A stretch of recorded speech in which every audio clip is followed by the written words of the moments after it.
Hey guys, Pitmaster here. Let's go over a quick recap of this weekend's fights. Let's start off. There's 3 fights this weekend. There's Invicta, Bellator, and UFC 184. I didn't get to see Invicta, but one of our pit girls, Deanna Bennett, won. She's undefeated. She even beat Juliana Pena, who won the Ultimate Fighter. Hopefully she'll be in the UFC soon, really soon. Like I said, she's undefeated, including beating Juliana Pena. She beat a girl named Norma Center. That was Friday night at Bellator, or not Bellator, Invicta, and that was in LA. And then also had Bellator. There's some good fights. The main ones I want to talk about is King Mo beat Czech Congo, out wrestled him. He was all over him. He was just taking him down, holding him, taking him down. Not much damage either way. Not the most exciting fight ever, but definitely a very strategic fight and a good fight for King Mo. He definitely won. Czech Congo just seemed to be out of his element. He's been wrestling more lately in his fights and stuff, but against someone like King Mo, he didn't even have a chance for any of that. So he lost a decision. Then Emmanuel Newton fought Liam McGarry for the light heavyweight title of Bellator, because Emmanuel already beat King Mo. Actually, those King Mo's he fought at heavyweight. So Czech Congo is like 250 and King Mo is like 205. So, it was huge size discrepancy. But anyway, Liam McGarry beat Emmanuel Newton, but it just seemed like Emmanuel Newton he was losing on the ground. Submission attempt after submission attempt after almost submission. It just seemed like that's what every round went, and nobody could figure out, even his corner, Emmanuel's corner, why he insisted on not only taking him down, which would have been okay if he got right back up, just take him down, get up, but he got down and stayed in his guard and tried to pass and just turned it into a grappling match, which he was losing miserably. But anyway, he lost the decision, so he lost his title. Now let's talk about the UFC 184. Pretty exciting. One of my good friends, Jacau, Rowan Carreño, beat Mark Munoz. He got him in a choke in the first round, a rear choke.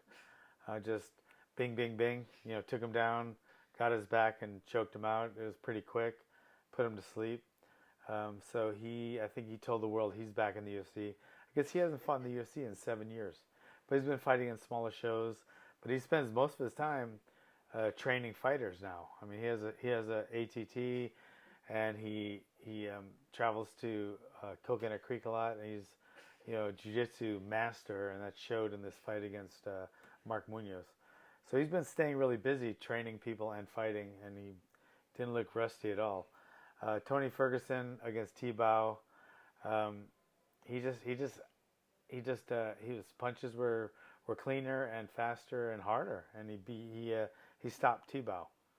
He actually hurt him and then choked him out, but I don't think he would have choked him out that quick if he didn't. I think he rocked him with, I forget what it was, an overhand right, a right hook.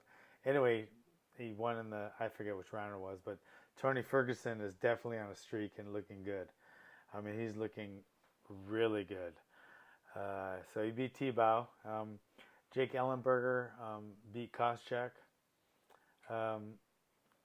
It was kind of close, and then but Jake was definitely the aggressor, had cleaner shots, and he ended up stopping Koscheck. Just basically beat him up and then choked him out. So I don't know. Koscheck hasn't fought in a while. He just didn't seem to have the fire. Did a couple of good running doubles, but other than that, he was getting timed. His jab was being timed by Ellenberger. It was coming off over the top with the right, and just didn't look good at all.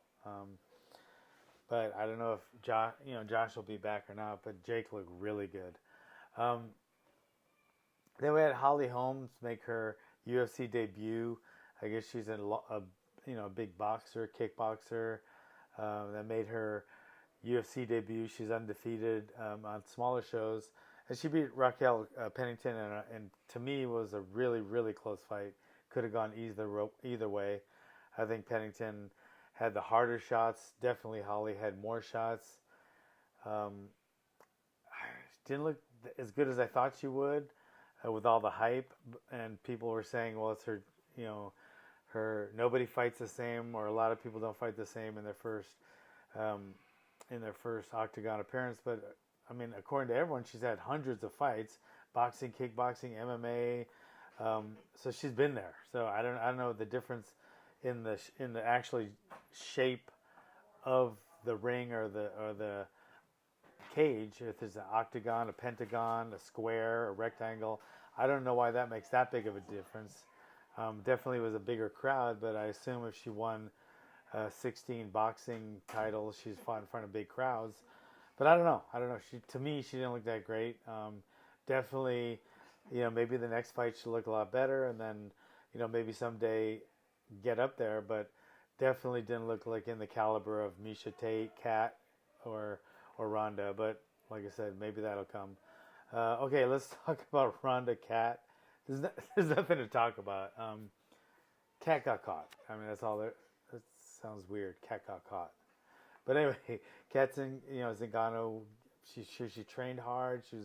She was ready, and she got caught real quick. And Ronda is just she's a freak. When it comes to just catching people, she's so good. She's been doing this for so long. It's just in her DNA, in her muscle memory. As soon as it hits the ground, she knows just what to do to get someone's arm or, get that submission. And she did. And, I don't think Kat has been doing this since she was a little kid, being trained by her mother. And just this is how Ronda grew up. So unless somebody knocks her out with a left hook or something, I don't think she's going anywhere. I don't think anyone that hits the ground with Ronda is gonna come out on the win side of that. And Kat Zingano showed that Saturday night. She got tapped out in 14 seconds. Ronda is just unbeatable on the ground. So if you want to beat her, maybe you could outstrike her. I don't know, maybe you can't, but that's the only way. Anyway, that's my take on this week's fights. There were some good ones, and 3 fights in the weekend. Bellator, Invicta, and UFC. So it was a pretty exciting weekend. Anyway, thanks for coming.